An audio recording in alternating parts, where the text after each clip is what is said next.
How schools should rebound. It's a huge source of anxiety for families all across Ohio, so we are going to dedicate the next half hour to show you the plans to return safely back to school.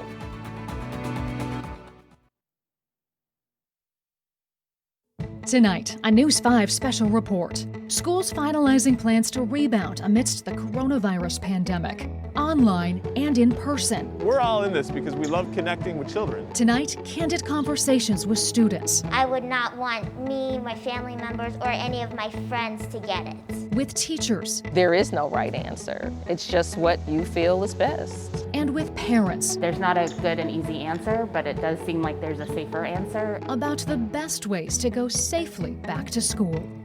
When students return to these hallways, school will look a lot different. Teachers and students will be required to wear face coverings. But today, since the school is empty and the News 5 crew and I have the ability to keep a safe distance apart, I'm removing my face covering to better communicate with you. Hello, I'm Katie Usen, and over the next 30 minutes, we'll show you how Ohio schools plan to rebound and get students safely back to school. The last time kids walked these halls was the middle of March, sent home when Ohio had just a handful of confirmed COVID-19 cases. Now schools are making plans to start the year with hundreds of new cases diagnosed each day. Late last week, health officials in Cuyahoga County recommended schools start the year online. Due to the elevated health risk posed to students, staff, and family members, we also believe that schools should discontinue extracurriculars such as sports, band, theater, and choir. Schools in Cleveland, Akron, and a number of suburbs now plan to keep students home, while other schools in Ohio plan to open their doors for in-person classes in the coming weeks. But the big question is, how can we make sure it's safe? The state has issued the following guidelines. Vigilantly assess symptoms to make sure sick people stay home. Regularly clean, sanitize schools. Create hand-washing stations to prevent the spread of COVID-19. Students and teachers will be required to mask up. And perhaps the most difficult, schools need to keep kids socially distanced. So what will returning to the classroom look like? Well, that's up to each of Ohio's school districts to figure out. Hello, and thank you for watching. Today, we will be sharing with you our plans for the 2020-2021 school year. This plan rests on two important considerations: safety and academic choice. A lot has changed in the COVID-19 world. We will need to operate our schools in a fully remote learning environment. Extending the in-person choice to include hybrid and remote learning possibilities is what we need to do. So how did we come to that decision? We're certainly not getting a lot of guidance from anyone at this point, so those decisions rest with us. It seems like the minute by minute change, and we're doing all that we can to stay on top of that. It's frustrating from a moving target perspective, but it's more frustrating from an opportunity for kids perspective. School districts have come up with 3 types of reopening plans: in-person, online, or a hybrid model, a little bit of both. Some districts are basing their plans on each county's COVID-19 threat level. So if we are in yellow or orange, in-person school is likely. Red or purple, though, the districts will likely go virtual. So what do teachers think about all of this? Tanisha Cordell found out. Hallie Dawson spent months connecting with her 8th grade Parma students. Once they're a student in my classroom, they're always my kids. But when coronavirus forced Ohio schools to shut down and switch to remote learning, all of a sudden, there was nothing. Dawson says that connection was lost. The language arts teacher of 15 years now hoping to reconnect in person. So we have to make sure to space the desks out accordingly this upcoming school year. I want to see the kids, whatever it takes. But not all teachers feel safe. Some overwhelmed with uncertainty and even guilt, just thinking about the possibility of going back to their classrooms. We don't know enough about the virus. We don't have enough assurances about safety protocols. John Morris, president of the Shaker Heights Teacher Association, says the safest bet is to continue teaching remotely through the first semester. We don't see this as an endpoint. We just see this as a safe start. Many Ohio Education Association members agree. The group pushing to make remote learning a requirement in counties that are red or purple based off the coronavirus alert system. We know that if the virus is spreading in the community, then that's going to affect the schools. Still, Dawson is preparing her classroom for whenever students can return. All while hoping this school year measures up to her expectations. Is there still going to be a fear? Is there still going to be anxiety? Absolutely. But like I said, we got to take it, one day at a time. Tanisha Cordell, News 5. Instead of desks being right next to each other, they'll be 6 feet apart, which means fewer students in every classroom. And students and teachers will be in face masks or a face shield. So what do students and parents think about all of this? We sent Jonathan Walsh to find out. Without a vaccine just yet, how do you guys feel about going back to school in class, whenever that might be? Going back to school in person honestly seems kind of scary to me. I would be mixed of excited and a little nervous because you want to make sure you're safe, but I'm also pretty excited because you get to go back to school. I don't really like the fact that we'll have to wear masks like for a whole entire school day. And I think the other issue is how easy it will be for the school staff to keep them socially distanced, masked, and kind of obey those rules. Do you think students can stay socially distanced? Short answer, no. I don't think so. I have a 10-year-old boy, so I mean, everywhere we walk, he touches stuff, and everywhere I walk, I'm pouring hand sanitizer on him like a pickle. And they're not going to think like that. I feel there'll be a lot of emotional stress or worry on the children just thinking about distancing and wearing a mask and focusing on education. Some students who think that life is normal and that it doesn't occur to them, I don't think they will wear the mask that often. Teachers would have to spend so much time trying to police that instead of teaching. We're also talking about teachers. Do you fear that your teachers might be in danger? Yes, I do fear a lot that my teachers might be in danger. I know that they would try their best to stay social distance from people, and they would make sure that as a teacher, they would keep themselves safe. They have to be responsible too, right? I mean, everybody's got to be in this together. Yeah, exactly. Well said. The numbers are higher than when we stopped school in the spring, so it's concerning to me that we would put people in buildings at a higher rate. My main fear is passing it on to my family, because that's just really scary. I don't know how my parents would react to that. I'm in a position where we just can't get sick with what I do. I know people who think that it's okay to not social distance. We still think we are responsible not only for our parents but other people. We both work and we might be exposing other people. I would not want me, my family members, or any of my friends to get it. Coming up, going back to school virtually. Will it be more successful in the fall than it was last spring? Plus, when will we realistically see the return of high school sports? And next, what happens to a school when students get sick? But first, our rebound rundown. Know your district's plan. Some have been changing frequently, so make sure you are plugged in. Decide, in person or online. Figure out what's best for your family. Enroll. Some schools have special enrollment deadlines for virtual academies, so they can create classes. It's not a matter of if, but a matter of when. Eventually, a student or a teacher will test positive for the coronavirus. So will a case shut down an entire school? Amanda Van Allen shows us what to expect. It's the dreaded message no parent wants to hear. Someone in your child's class tested positive for COVID-19. And with the absence of a vaccine or a cure, we just can't be careful enough. That's Donna Skota, the health commissioner for the Summit County Health Department. They've been guiding local districts with action plans to keep students and faculty safe. The largest district in Summit County, Akron Public Schools, will start fall classes remotely. We have 21,000 kids in our district.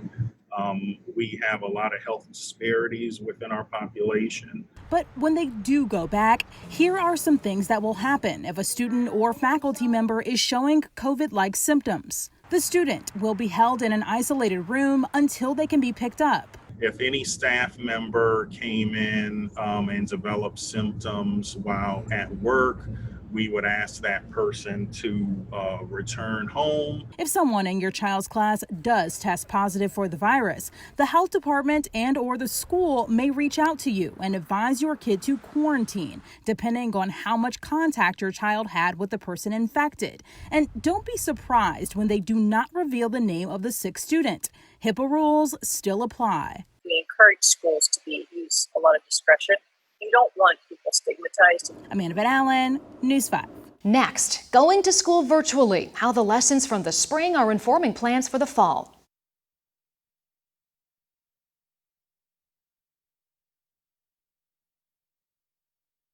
To start, a traditional classroom won't be offered to students in the Cleveland Metropolitan School District. Instead, this will be their classroom. Kevin Berry spoke with CMSD CEO Eric Gordon about that decision to start school online.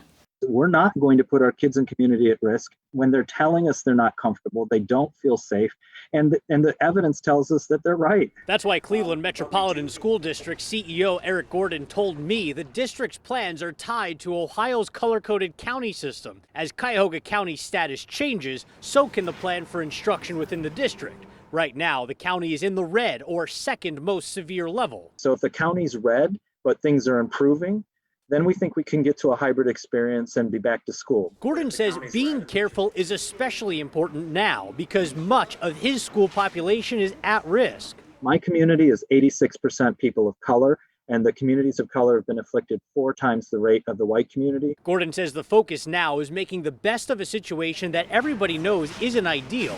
But he says educators can overcome the disruption at the end of last school year and the beginning of this one, avoiding lasting negative impacts on education for his students. We lost a lot of time, but you're still able to learn. So you maybe didn't learn to read when I wanted you to, but I still need to teach you to read. In Cleveland, I'm Kevin Barrett, News 5.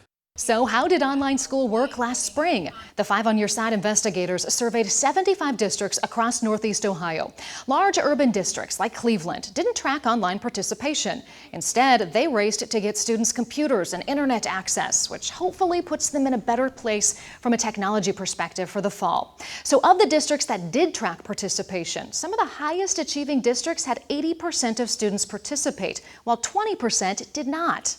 Let's head back out to Jonathan Walsh to see what students and parents think about online school. How do you feel about online learning at home?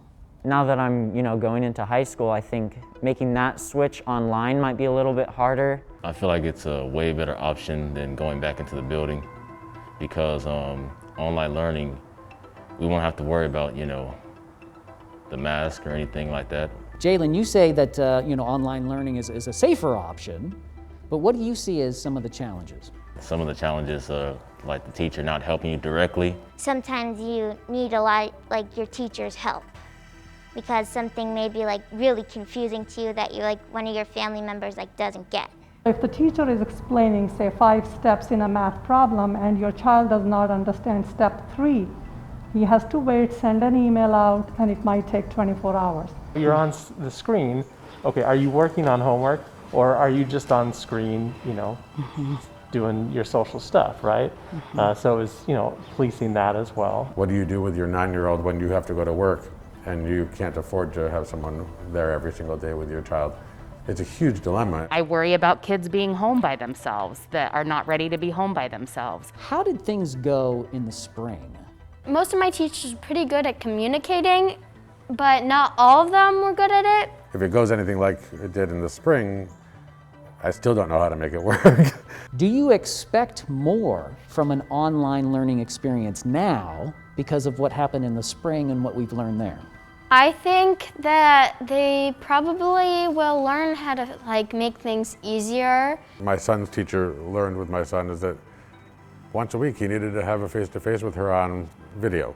And it was really amazingly helpful for him to have a dialogue with her. Do you have any suggestions for either the administration, like your principals or the superintendent, of what to keep in mind that would help students? They should just make sure that all of their teachers are communicating, and that just because if we're on online school that we shouldn't be falling behind in grades or assignments. So be able to keep track of students a little bit better. Right. Yeah. Yeah, because there were some students who we saw in many districts who just refused to do online. They have to show, to my opinion, leadership which is above and beyond regular days. I want to thank you for a great conversation, just so very well done. You really can't replicate that face-to-face connection between teachers and students. Frank Wiley sat down with a teacher who talked about the benefits of being in the classroom. So what does that look like? There's something about the actual school building. The brick and mortar is that tangible evidence that, okay, it's time for me to learn. Okay. We first introduced you to Brittany Webb last winter, back when teachers could interact with students. Sounds like a plan. But the coronavirus changed everything. Essentially, we told the kids, get your stuff and go. Okay. Brittany teaches math at Woodbury Elementary in Shaker Heights. Passionate about equity, she had started an after-school program, Rising Stars, focused on preparing African-American boys for advanced courses. Yes. Her hands-on, charismatic approach was working. She makes learning more fun than it usually is. It makes you feel more accomplished. It is we feed off of one another. She and her students are starved for that kind of connection. It's that, in your space, in your face kind of up close and personal relationship and authentic bond that to the nearest hundredth, that's at jeopardy now. For now, the future is virtual learning. The experience has been sterilized. How do you do that through plexiglass? Or a computer screen. Brittany's school will teach remotely to start the semester, so the formula she has used for the last 6 years must change. It's less about the grading and more about the learning. There is concern about some students backsliding. Wait, the math teacher doesn't have the answer? The math teacher does not have the answer. There you go. Good job. There is no right answer. It's just what you feel is best. Frank Wiley, News 5. Still to come, high school sports came to an abrupt halt last March, cutting so many seasons short. When can we expect the games to get underway this year? But first, our Rebound Rundown. Connect with your school to see what technology resources are available, including computers and Wi-Fi. Try to make sure your student has a dedicated place in your home to do lessons. And if things aren't working well, make sure you continue to advocate for your child, just like you would in a normal class setting. Last spring, the sports season got canceled right in the middle of the state basketball tournament. Spring sports never even got started. John Doss now shows us when sports may return. On the practice field at Avon, the Eagles are preparing for a different type of opponent this summer. Uncertainty. It's been a new normal, but our kids want so badly to get back that they're willing to do whatever it takes. We're just going to keep practicing until they tell us not to. We're getting ready for week 1 if we still have it. While the state has cleared non-contact athletics for full participation, contact sports, including Ohio's biggest ticket, football, still hasn't been given the green light for competition. I tell you, the past 4 or 5 months, they seem like an eternity. We're all playing the waiting game right now. Tim Stride says the Ohio High School Athletic Association hasn't yet made a decision on whether football will have a full season because it's not the OHSAA's decision to make. Well, we have said yes. The OHSA wants high school football, but we're not the top entity in Ohio. That's Governor DeWine. And so far, the governor's office has decided it's safe for contact sports to practice, but not play. We understand the uncertainty. In the anticipation, we're trying to keep the options open because we want student athletes to return to play. But the clock is ticking. Week 1 of the high school football season is just 3 weeks away. And the OHSAA says if not given the green light by early next month, contact sports like football could suffer the same fate as those spring sports earlier this year. We can't do contact sports by September 4th. They're just not going to happen this fall. Ohio's just in a position right now where we cannot do contact sports. That's what that means. John Doss, News 5. We know there is a lot to consider when it comes to safely returning to school. So we have so much more information for you under the Rebound section of our website, news5cleveland.com. And a big thank you to the Parma School District for hosting us. Keep it right here. News 5 at 6 is next.